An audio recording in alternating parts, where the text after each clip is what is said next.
In June 1987, Miami's elite gathered for a lavish oceanfront party hosted by real estate magnate Charles Denham, known for his fortune, his charm, and his secrets. That night, dozens of guests watched fireworks from the balcony of his mansion on Star Island. The next morning, one guest, 28-year-old journalist Rebecca Lawson, was gone. Her car remained parked outside. Her shoes were found by the pool.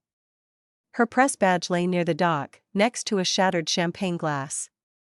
Police searched the property, but Denham insisted he knew nothing. The case faded, buried under gossip and influence. Over the years, rumors spread that Rebecca had discovered something about Denham's offshore dealings, and that her disappearance was no accident. For 36 years, the mystery lingered, until 2023, when workers restoring Denham's abandoned yacht uncovered a sealed compartment under the deck, containing a woman's necklace and fragments of clothing preserved by salt air.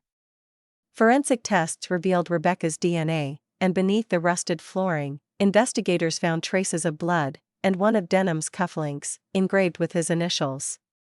Though Denham had died in 2009, the evidence finally confirmed what investigators suspected all along: the journalist never left that party alive.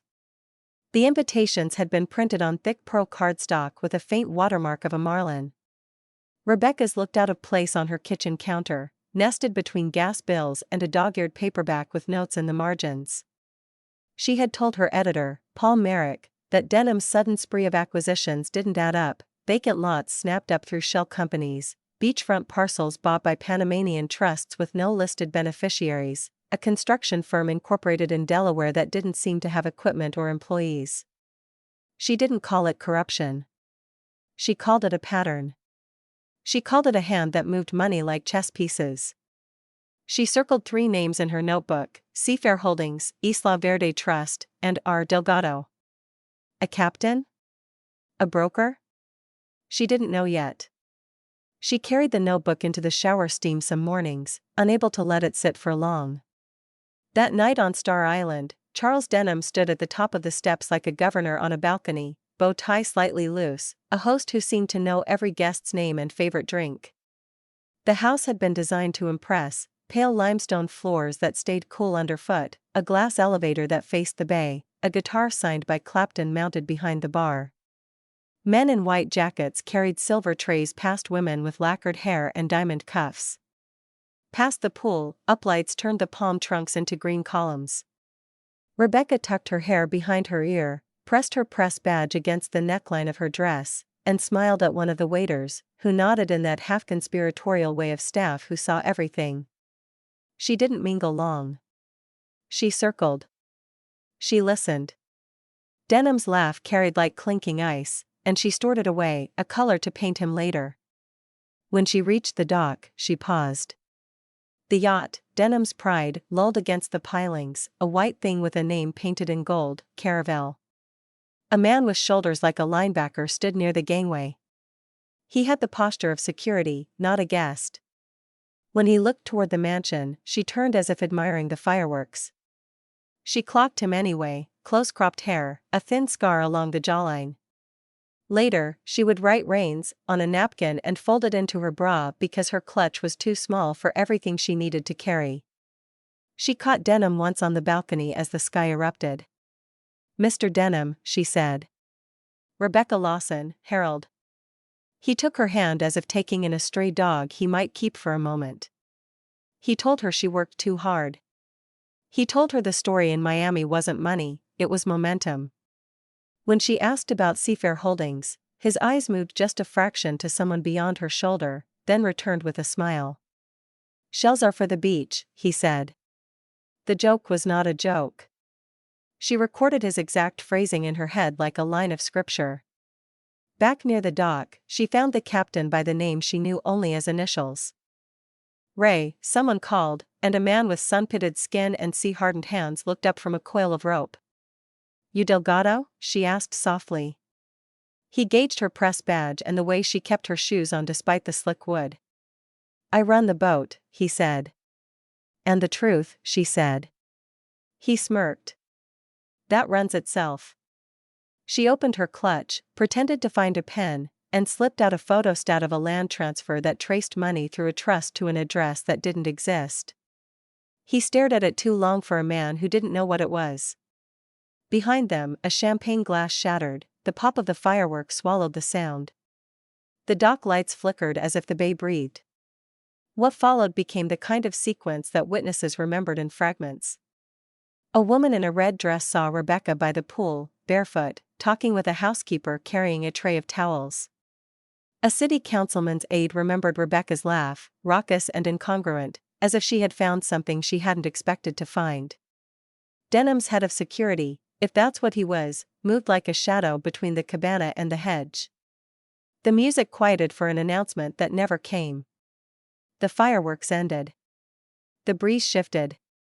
The night turned into that last hour that stretches and thins.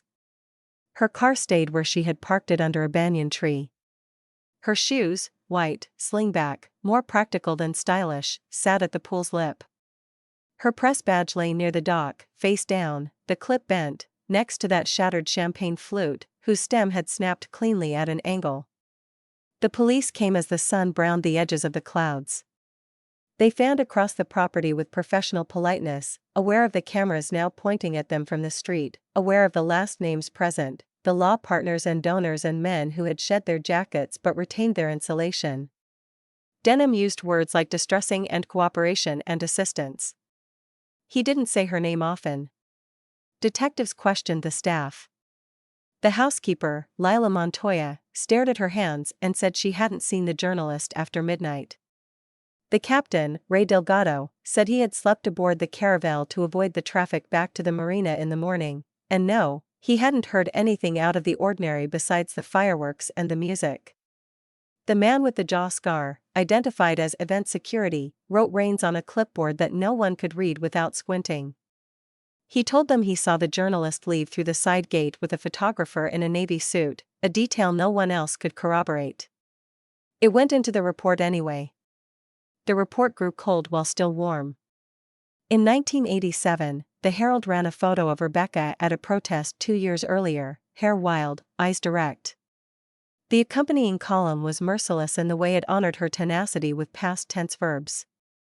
Paul Merrick kept her notes in a drawer that he locked without being sure why. He visited her mother and switched to decaf without taste as a kind of penance.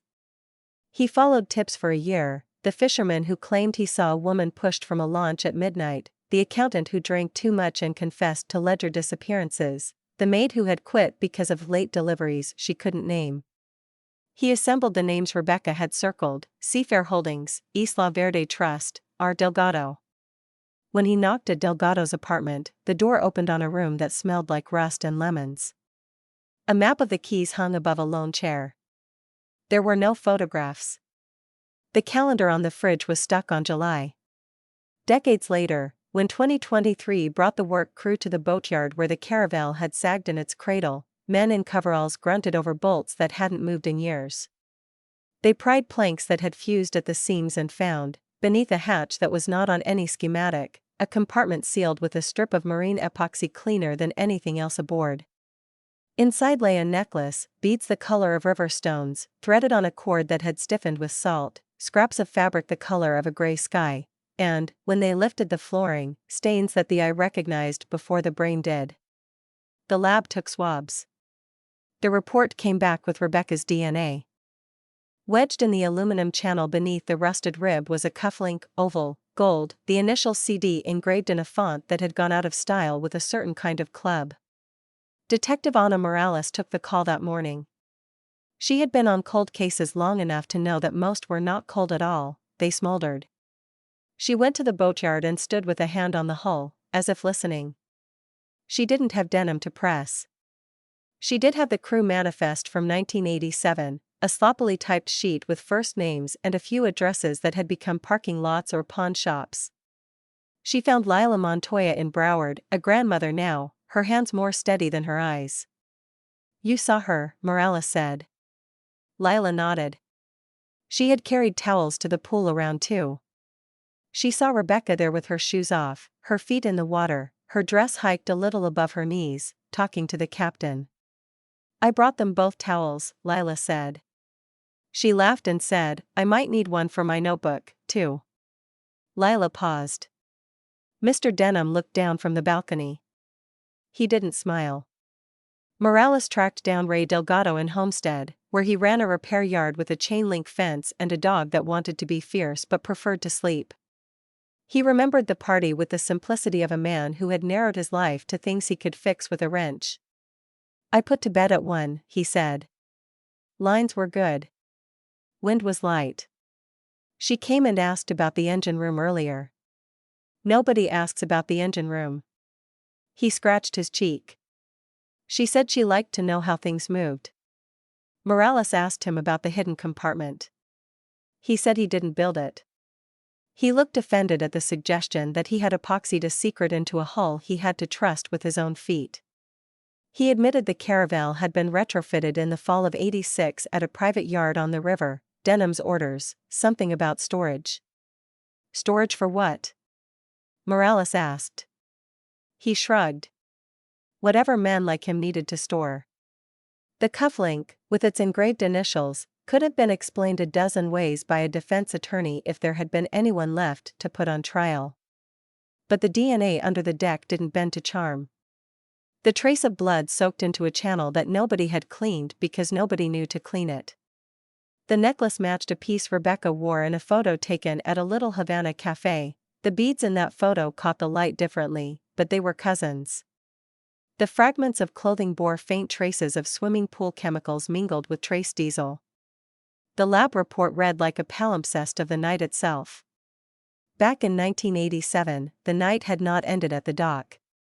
Rebecca had stepped onto the caravel because the captain had told her that the engine room held schematics with the names of subcontractors who might lead to seafare. He led, she followed. The corridor smelled like oil and lemon cleaner. Somewhere above, laughter swelled then thinned, as if a joke had turned. When she put her hand on the metal ladder, it felt cold through the humidity. She tucked her clutch under her arm and descended to a place that turned sound into thuds. The engine sat like a sleeping animal. Metal glinted. She ran her fingers along a conduit and felt, behind it, a seam that shouldn't have been there. What's this? She asked. Delgado squinted. Storage, he said. He didn't sound as if he believed it. Before she could press, a voice at the top of the ladder said her name, but in a way that took it away from her. She looked up. The man with the scar on his jawline blocked the square of light like an eclipse. Miss Lawson, he said. The party's upstairs. Rains, as she would write later in invisible ink, moved down the ladder with a familiarity that suggested he had done this before. Mr. Denham asked me to make sure our guests were comfortable, he said. You look lost. She showed him the notebook the way a priest might show a cross.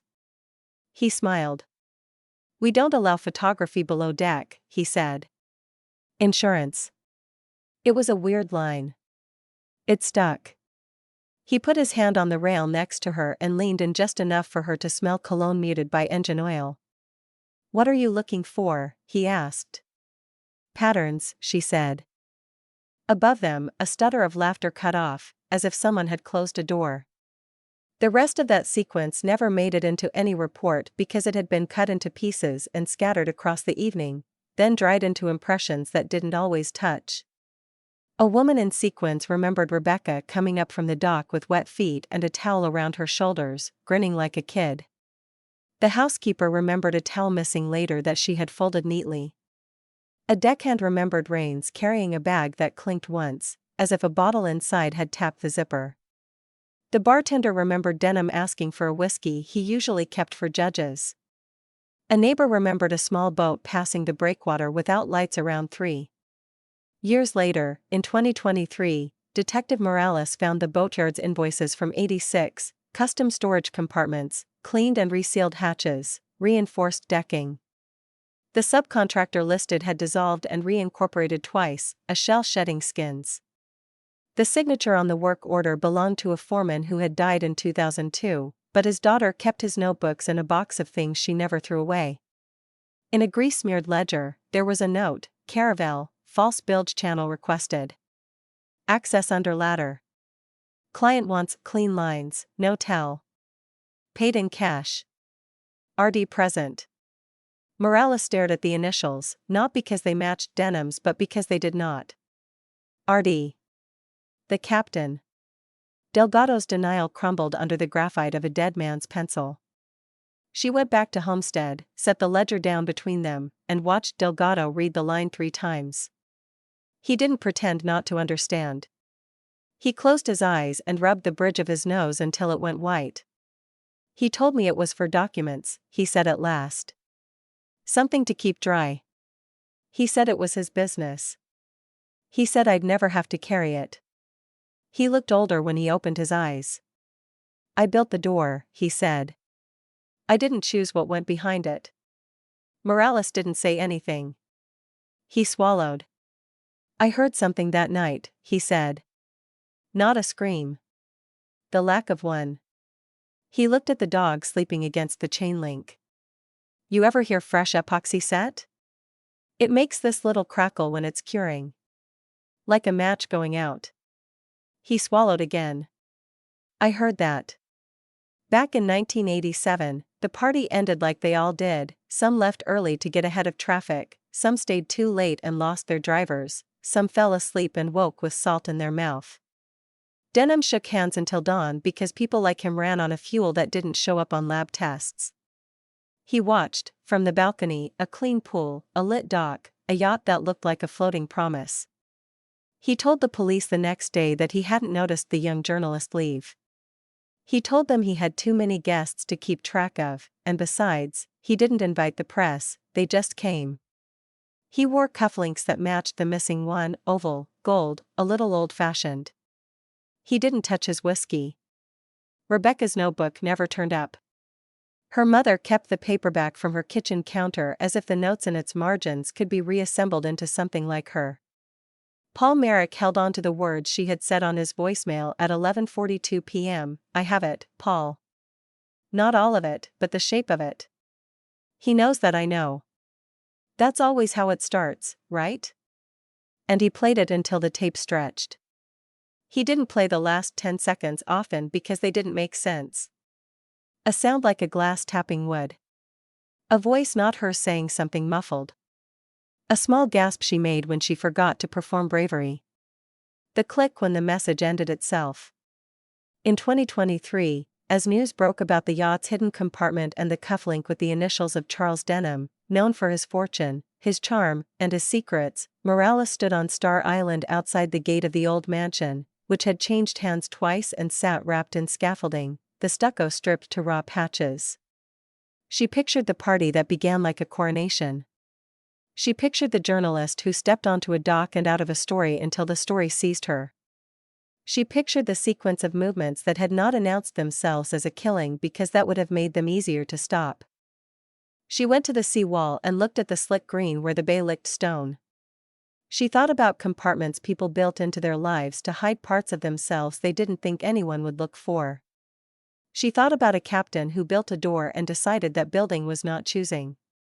She thought about cufflinks, about initials that outlived the wrist, about blood that did not decay completely even when brined in salt air.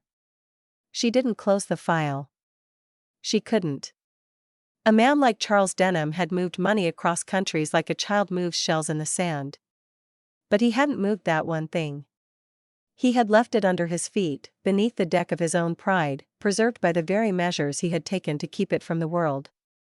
In June 1987, Miami's elite had gathered to celebrate a man whose shadow stretched over the water like a pier. On that night, dozens of guests had watched fireworks from the balcony of his mansion on Star Island.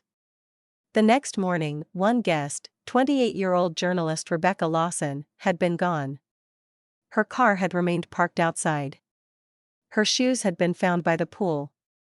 Her press badge had lain near the dock, next to a shattered champagne glass.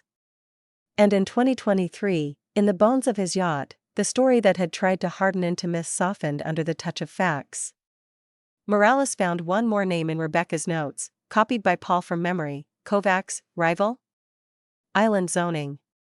Martin Kovacs had been Denham's competitor in the late 80s, another developer with teeth for coastal parcels and friends at zoning meetings. He lived now in a condo that looked over the river from a height that made everything small. He agreed to speak because men like him liked to control what version of the past survived. Denham was good, he said, almost admiring. He made enemies by making money appear where other people looked the other way. He lifted a glass of water and studied it, as if it had something clever in it. He hosted that party because he had closed a deal he shouldn't have closed, he said. Offshore capital with no fingerprints. He laundered legitimacy with guest lists. He tilted his head. A journalist at a party like that is either a decoration or a problem. What did he fear? Morales asked. Kovacs smiled. Not the cops, he said. Not the press, not really. He feared the people who handled his money.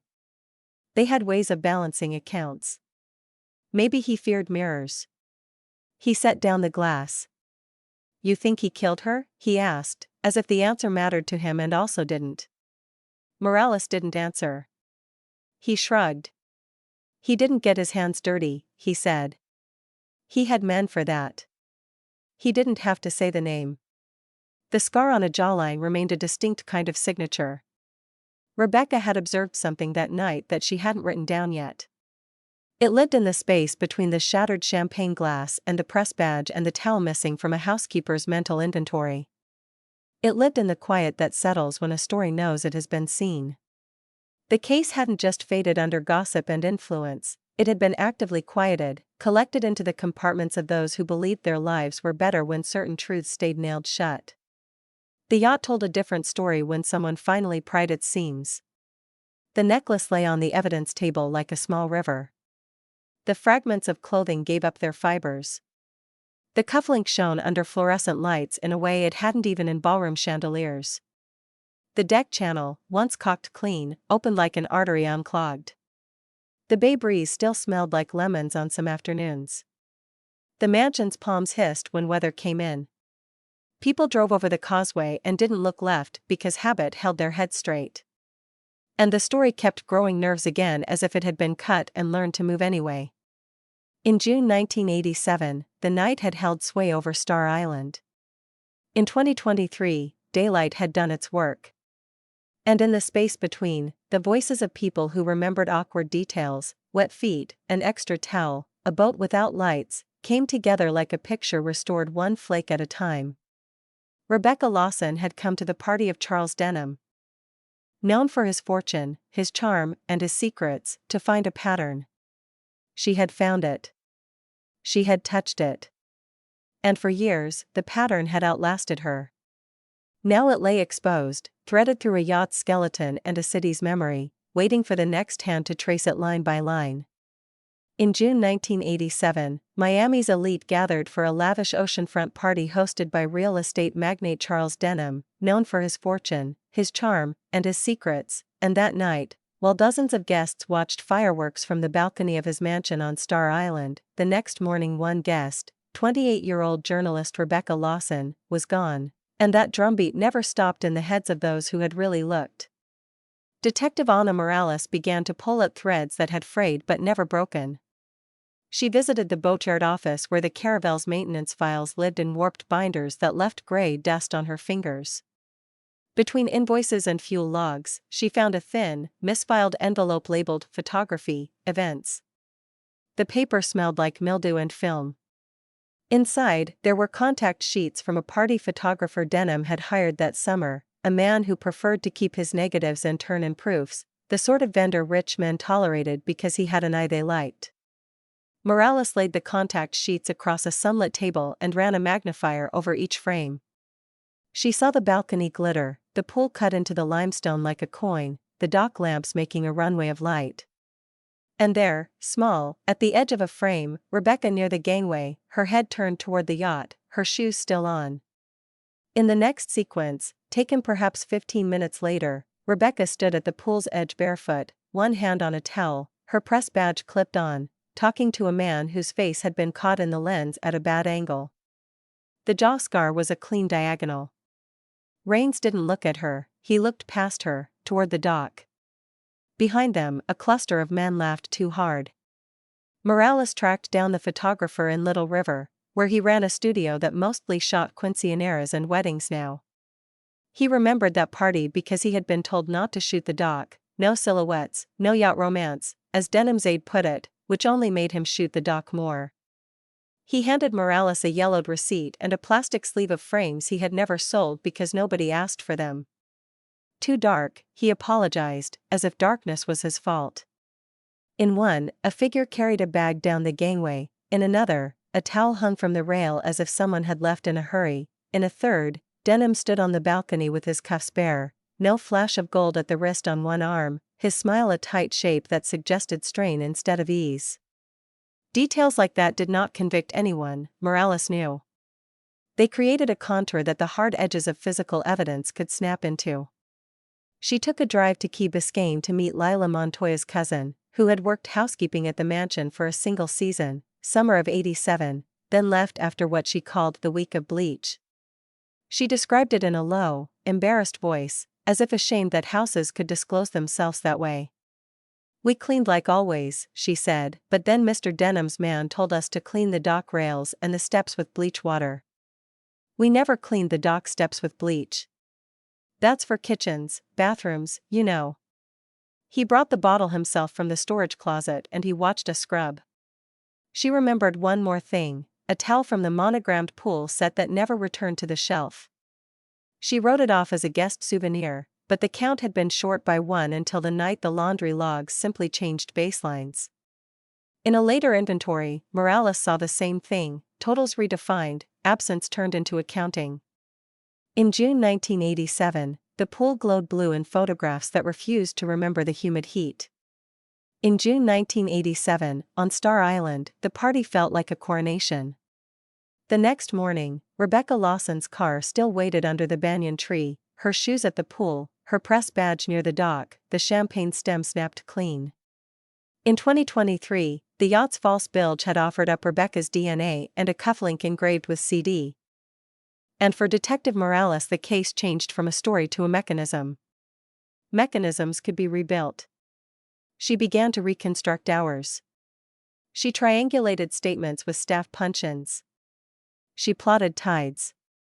She interviewed a water taxi pilot who, in '87, had taken 3 post-midnight calls from Star Island he had never put on his log because they had been paid in cash and amounted to shorts, just across to the Venetian Causeway, men who didn't want to walk it because they wore shoes that cost more than my boat. He remembered one rider's cologne, the sharp, expensive kind that tried too hard, and the way the man kept touching his jaw as if it hurt. Paul Merrick, who had been Rebecca's editor in 1987, met Morales at a diner near the courthouse where waitresses still called old reporters sweetheart and poured coffee without asking. He had that brittle look of someone who had held on to a single earth spike for decades. He brought a small box. Inside lay Rebecca's spare house key, a faded Polaroid of her with a dog that had died the year before the party, and a cassette tape in a cracked case labeled in Rebecca's careful block letters, "Denham, Securities Talk, Pre-interview." She used to call people before she decided whether they were worth her time in person, he said. She hated wasting presents. Morales found an old player and hit rewind and then play. The tape hissed like surf before it became voices. Rebecca's tone was friendly and edged with a wire. Denham's voice came light and airy, like a man in a seersucker suit even if he wasn't wearing one. He riffed about Miami, deals, momentum.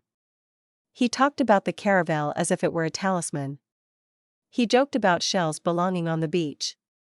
And then he said a line that went unused in any profile: "Some things must stay below deck, or else you have no boat." He laughed after, but he hadn't meant it as a laugh line. She caught the stiffness, and so did Morales, 36 years later. In tape, people revealed themselves without their faces. Morales requested what remained of the original 1987 file, then requested what had been left out of it, the officer's own pocket notes, by calling in favors with people who disliked her enough to feel honest. An added sheet in blunt handwriting noted that security insisted on tight perimeter, limited access to dock for personnel, guests discouraged from wandering, statement by Raines inconsistent with other staff. The note had never made it into the official summary. The officer who wrote it retired in 2001 and lived now in a stucco duplex in Hialeah with wind chimes that sounded like cutlery. He answered the door wearing a dolphin sweatshirt too warm for the day. "I wrote it," he said, tapping the note with a finger when Morales slid a copy onto his formica table. "I remember him, the scar. You don't forget a face like that on a night like that." He was too calm. People were frantic. He was calm, like he had already done his part. The officer tugged at the edge of the paper as if wanting to straighten it. "They told me to leave out what didn't move the case forward," he said, and at the time, that felt like a mercy. The more Morales gathered, the more the sequence sharpened. Rebecca had arrived at the party in June 1987 armed with a pattern: Seafair Holdings, Isla Verde Trust, R. Delgado. She had spoken to Denham by the balcony fireworks, to Delgado by the dock, to the housekeeper by the towels. She had stepped onto the caravel, seen the ladder, touched the seam that shouldn't have been there. She had been intercepted by rains. She had come back up with wet feet and a towel. She had laughed by the pool as if she had grasped something. She had moved once more toward the dock. Somewhere between those movements, someone had decided she could not be allowed to keep what she had found. It didn't need to be a plan in the cinematic sense, it could have been a reflex, an old system kicking in. Below deck, a false bilge had been readied months before. Above deck, music had been turned up at peculiar moments. At the rail, bleach would later erase what the bay's salt had failed to take. She tried to find Rains. He had been a cipher in 1987 and managed to stay one through the 90s by moving laterally. Private security to private security, sometimes under his own name, sometimes not. Morales found a birth certificate in Ohio for a man with the right scar and wrong height. She found a gym membership contract from 1994 with a cancelled check in a different hand but the same signature. She found an obituary from 2011 for a bar bouncer named Rain with no S, 30 miles from where Delgado bought boat parts, whose photo showed a jawline with a familiar slash. She visited the funeral home and asked for the guest book. Someone had signed it R. Delgado, and the cursive R matched the ledgers R in its loop and slope. Morales drove back to Homestead with the photocopy balanced on the passenger seat, the dog in Delgado's yard watching her approach as if knowing the day would end differently than it began. Delgado didn't pretend surprise when she placed the sheet between them. He knew the loop of his own R, he knew the distance between names and men. "I went," he said. He was a man who did what he was told. "I thought maybe I would feel something. I felt tired." The dog nosed the underside of his palm. Morales watched his hands, the cuts, the oil-stained nails.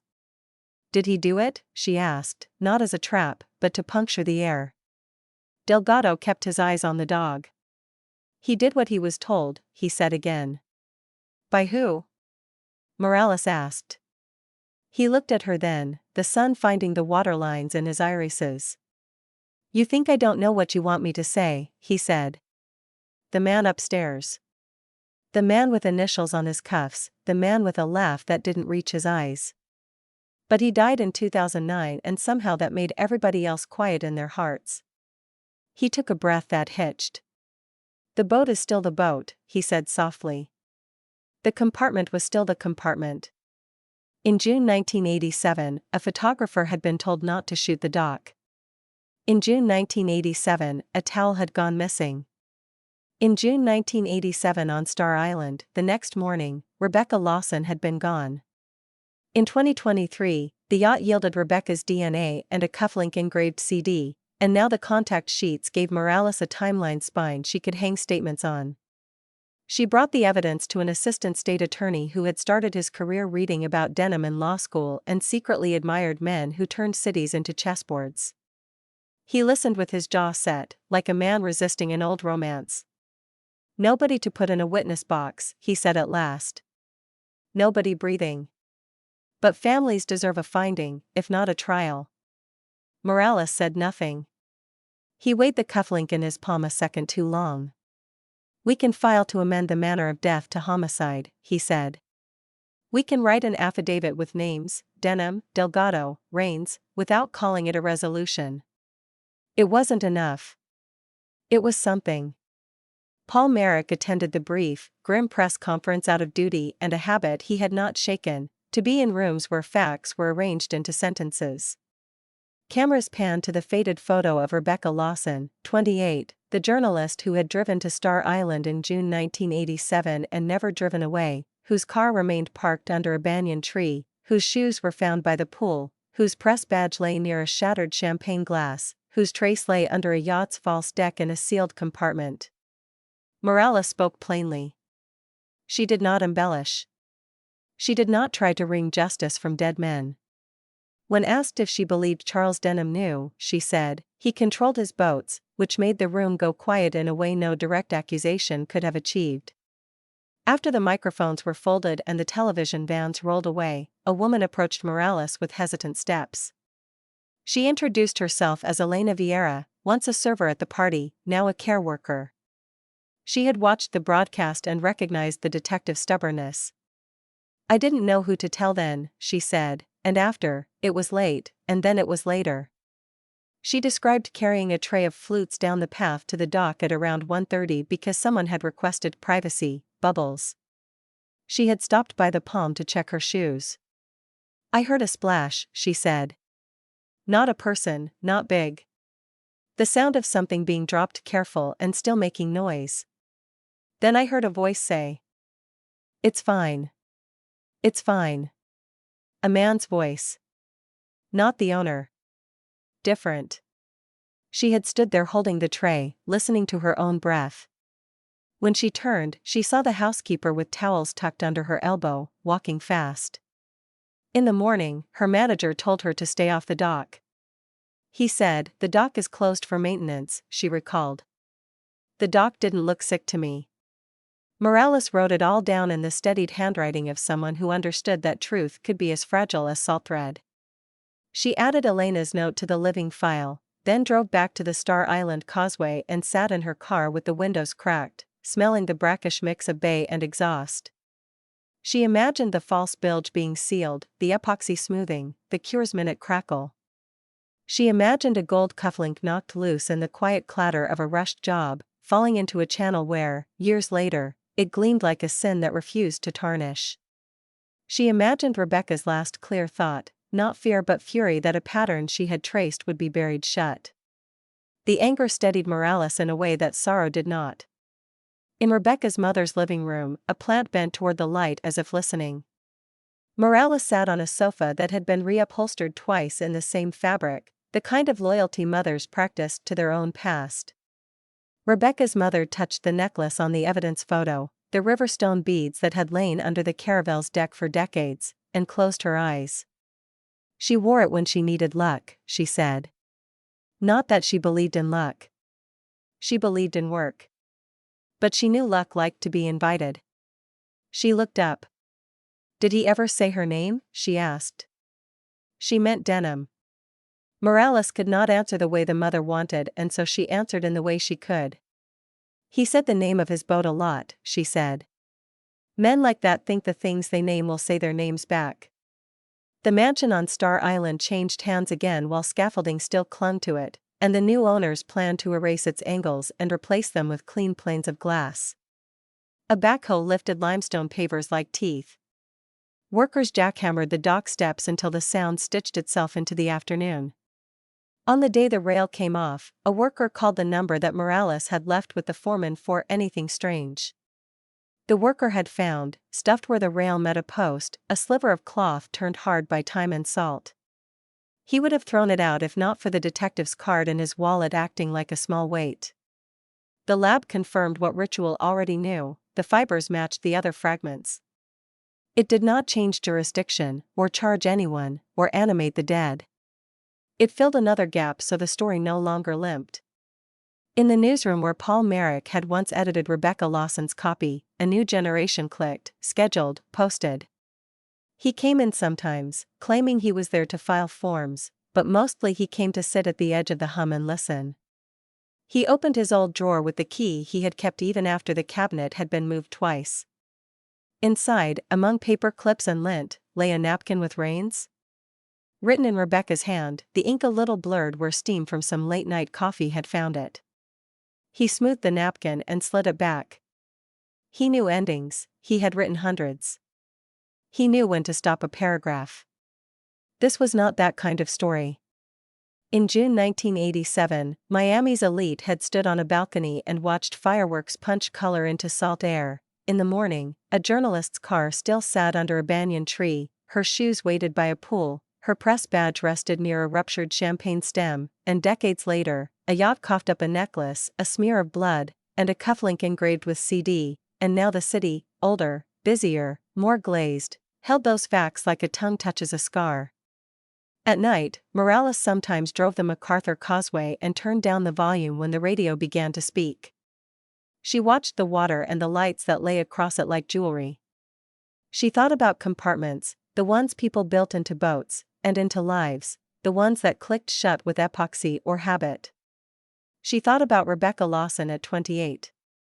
About how she had called her editor at 11:42 and said she had the shape of it, about how she had not been wrong. She thought about Denham, the real estate magnate known for his fortune, his charm, and his secrets, who had died in 2009 and left a yacht that would not lie for him forever. She did not think about closure, she distrusted the word. She thought about continuity. She thought about returning to the boatyard one more time to stand under the caravel's ribs and feel the old hull's chill and summon the hum of a story that did not end merely because no one kept talking. There had been a man in a navy suit the night of the party, a rumor Raines tried to plant in the 1987 report about a photographer. Morales found, in an estate sale box from a defunct private investigations firm, a stack of receipts for rental camera gear dated that week to a man who signed with a flourish and gave a disconnected number. She traced the firm back to a name that appeared in a Denham adversary's bankruptcy filings. Kovacs had once hired watchers to watch Denham. That detail glinted in her mind, not because it absolved anyone but because it widened the circle of those who had known that night was a center of gravity. She called Kovacs again. He answered from a balcony with wind in the phone. "You're still on this?" he asked. She said yes. He made a sound like a man swallowing a memory. "You want a statement?" he said. "I want the shadow," she said. He laughed, not cruelly. "The shadow is always larger than the object," he said. That's how men like Denham lived. In June 1987, where laughter thinned and music paused at calculated intervals, where a towel vanished and a dock step smelled like bleach, where a cufflink went missing and a deck hidden under a deck cured to a hush, the story had changed shape while pretending to be a party. In 2023, men in coveralls pried wood and found what had been asked to keep quiet. The names remained, the sequence held, the city remembered, and Rebecca Lawson, 28, a journalist whose notebook no one had found, stayed in the middle of it, her last clear words still on a tape, her necklace still threaded through the case like a line that did not break when tugged. The more Morales followed it, the more the city's angles aligned to make a narrow corridor of truth, sharp and passable, if you moved with care, if you listened to the crackle of old epoxy and the way salt keeps a secret and also eventually returns it to air. In June 1987, Miami's elite gathered for a lavish oceanfront party hosted by real estate magnate Charles Denham, known for his fortune, his charm, and his secrets. That night, dozens of guests watched fireworks from the balcony of his mansion on Star Island. The next morning, one guest, 28-year-old journalist Rebecca Lawson, was gone. Her car remained parked outside. Her shoes were found by the pool. Her press badge lay near the dock, next to a shattered champagne glass. Police searched the property, but Denham insisted he knew nothing. For 36 years, the mystery lingered, until 2023, when workers restoring Denham's abandoned yacht uncovered a sealed compartment under the deck, a necklace, fragments of clothing, Rebecca's DNA, a trace of blood, and a cufflink engraved with his initials. Though Denham had died in 2009, the evidence finally confirmed what investigators suspected all along: the journalist never left that party alive. That sentence kept turning in Detective Ana Morales' head as she widened the circle, each new fact pulling another thread tight. She visited the valet who had worked the gate in 1987, now a retired night watchman in Hialeah who still kept a pocket notebook because writing calmed him. He remembered the cars as a parade of egos, foreign badges, and rental plates. He remembered a tan Lincoln Town car with a temporary tag arriving after midnight, no invite at the clipboard, waved through by a nod from Denham's scar-jawed security man, Rains. He wrote the plate anyway because he wrote everything. Morales slid the notebook across the diner table and read his cramped letters. The number mapped to a short-term rental agency that no longer existed, absorbed by another, then another. In a storage unit leased by the second successor company, behind cardboard mountains of forgotten paper, she found a metal box of old rental contracts that had fused at their corners.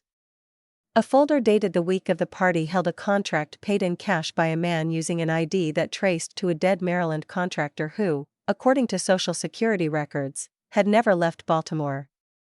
The signature slanted the same way Rains's did on an incident form from '91 that Morales dug up through a Florida security licensing board. People tried to vanish by scattering, they left their tilt behind. The mansion's architect had died, but his firm kept blueprints. In a drawer labeled Denham Renovations, Morales unfolded a plan that had aged to tobacco gold. The dock appeared ordinary, but a notation in pencil marked Service Access, Utility Lockout, Owner Request, pointing to a shallow chase under the first two steps. The summer after the party, a contractor had submitted a change order to cap rail anchorage, sealed to prevent seep. It read like routine maintenance. It read like a silence arranged to last. Morales stood on the newly rebuilt dock, new owners, new angles, the same view, and recited the measurements aloud until the air accepted them. She could almost place the missing towel in those inches. She could almost see Rebecca's press badge turned face down near the shattered champagne stem as if it had tried to look away and could not. She knocked on doors that had never been knocked on because they had looked unimportant in 1987. A junior bartender who had worked the overflow bar at the edge of the lawn told her he remembered an argument near the Palms at 1:30, a woman's voice low and furious, a man's voice saying, "Don't embarrass yourself," and then the same man ordering 2 flutes and walking toward the dock alone with them, an odd sight, champagne without company. The bartender remembered the man's cuff bear on one wrist. He remembered the gold at the other. Maybe he forgot one, he had joked to a server, and they had laughed, because people laughed at parties to keep the world in its shape. Morales wrote it down and didn't laugh. Rebecca Lawson's friend from the paper, a stringer named Tessa who had since moved to Seattle and sold real estate, kept one cardboard box of the '80s in her closet like a shrine. She had stored a roll of film in her freezer for years out of habit and then laziness, the label smeared to illegibility, the plastic canister cloudy. She had shot the roll at a protest, she thought, and then not finished it, and maybe some frames were from that summer. She mailed it to Morales with a note apologizing for false hope. The lab coaxed images out of the old emulsion like pulling scarves from a tight sleeve. There were indeed protest shots. There were also 6 dark frames taken at a party, likely by Rebecca herself, the last 2 ghostly but legible. In one, the lights along the dock dimmed as if on a separate circuit, a shadow at the foot of the gangway outlined by the pool's reflected blue. In the other, a towel draped over a rail, a blur in the corner that looked like the curve of a shoulder. It wasn't a face. It was a habit, Rebecca's habit of aiming at a question. Morales visited the marina where the caravel had been moored when it wasn't sitting smug off Star Island. An old harbor master in a straw hat recalled a phone call the morning after the party, a request to get a crew down to scrub the hull line, which wasn't unusual on Mondays but odd on a Sunday, and odder still because the boat had been in fresh water overnight. He wanted it clean to the boot stripe, the harbor master said. He paid extra and tipped in cash. That man liked his reflection. Morales thought again of the bleach on the limestone steps, the way housekeeping logs had changed baselines so missing items could become a new normal. She kept finding the Isla Verde Trust like a watermark behind all the pages. Its registered agent shifted addresses every 2 years, its filings appeared in bursts and then went quiet. Through an old banking contact, she obtained transaction summaries, no balances, only dates and counterparties, for a 6-month period around the party. A payment on June 10, a large sum to the private yard that had installed the false bilge. A payment on June 18, 3 discrete consultancy fees to shell companies with names that could have belonged to umbrella makers or wallpaper suppliers. A payment on June 23, a wire to a Bahamas intermediary that frequently touched a law firm connected to Kovacs's rival. It didn't draw a line from dock to death. It drew a net around the days where choices had been made. When Morales asked Kovacs about the intermediary, he leaned back and smiled like a man draping himself in the past. "The offshore boys," he said, his tone almost fond, like an uncle remembering rogues. "Everybody used them." Denham dressed his laundry better. She shifted the question. "Who paid the scar-jawed man?" He considered, then shook his head. "Men like that were always paid twice," he said. "Once in money. Once in loyalty. The second one cost more." He sipped water and added, "You know he didn't last." "They never did." Morales had the obituary. She had the guest book. She had Delgado's looping R next to a name. She said nothing. The Caravel's builder had used an alloy on hidden fasteners that oxidized differently than the visible metals. The forensics tech explained that this meant any disturbance after the original assembly could be dated within a window by corrosion patterns. The false bilge hatch showed oxidation that matched late summer '86. The epoxy used to reseal it after the night in question bore traces of a brand not sold retail, a contractor-grade compound stored on site in Denham's maintenance closet, according to an inventory list that housekeeping had attached to a complaint about missing supplies. The complaint had been addressed in red pen, "Dock maintenance separate, owner's property." The words felt like a gate that had closed. Morales read them again at her desk until they became blunt, nothing like an excuse, everything like an instruction. She drove to visit Lila Montoya again, not for new facts, but for the kind of details only time produced. Lila remembered the way Rebecca, barefoot, had thanked her for the towel with half a curtsy, ridiculous and charming. She remembered the captain, Delgado, watching Rebecca like a man seeing a compass point not north but still true. She remembered Denham at the rail, a silhouette with a hand on a post, fingers tapping, as if keeping time to music nobody else heard. She remembered a runner from the kitchen carrying a bucket down to the dock and returning with it empty, his face careful. "We weren't supposed to be down there," Lila said. "But everything in a house tells you how it lives." That dock felt like a corridor, not a dock. Rebecca Lawson's mother had stored one small thing that she had never mentioned because it seemed like nothing, a matchbook from the mansion's bar with a phone number written inside in a man's neat print. Rebecca had tucked it in a cookbook between pages for a lemon tart she made when she wanted to be fancy. The number belonged to a private line registered to Denham's study. The handwriting matched an aide's notes from a zoning meeting in '86, the same aide who, according to payroll records, left Miami within 2 weeks of the party to take a job in Houston and stayed there 4 months before his name disappeared into a corporate roll of consultants. Morales found him in a suburb outside San Antonio, a tired man who had spent his loyalty elsewhere and had nothing left to protect. He admitted to writing the number for Rebecca because she had asked for a time she could call when the room wasn't listening. He had meant to flirt. She had meant to press. He knew, the aide said of Denham. He always knew who moved toward him.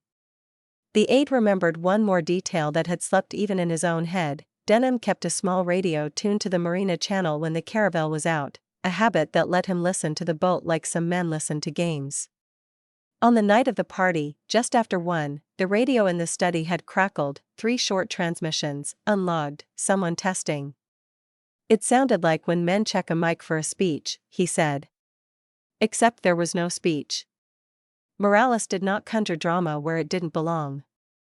She wrote down the time and the word check and the way the aide had described Denham's face when the sound came through, not worried, not surprised, alert, as if a plan had reached the moment where it needed to work. In June 1987, Miami's elite had gathered at the mansion of Charles Denham, known for his fortune, his charm, and his secrets. The next morning, 28-year-old journalist Rebecca Lawson had been gone. Her car had remained parked under the banyan. Her shoes had been found at the pool. Her press badge had lain near a shattered champagne glass.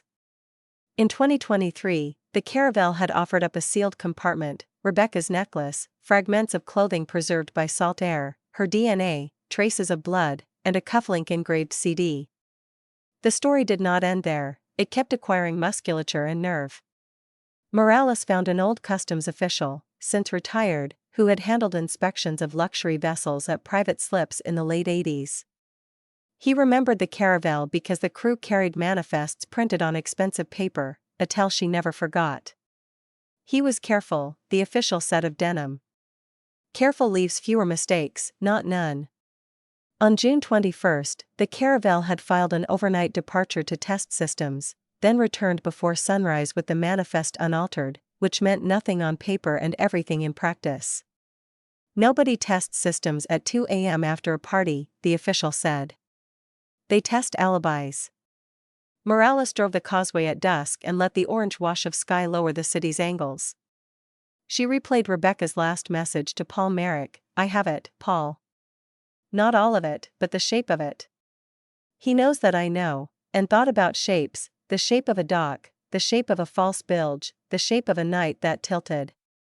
She thought about Rains, his calm, the way he had moved down a ladder like a man who had done that before, about Delgado, who had built a door and then tried to live beside it, about Kovacs, who understood shadows better than light and admitted it without shame, about Denham, who had died in 2009 and yet remained as present as tack holes in a wall after a painting was taken down.